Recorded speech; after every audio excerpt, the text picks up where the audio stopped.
Tá X-Factor Saki go Cluster Lurgan agus na chulaghine bís. Near talún agus scoladí mar eléir turn seo. Scoine mór mus a bobble le sí lá. Lectur seo na hacht fá réil in imacht agus na chulaghine am act on.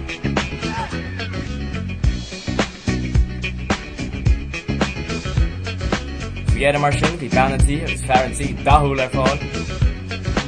Agus bhí ar burt moltarí réil in imacht. Dailín leis a show.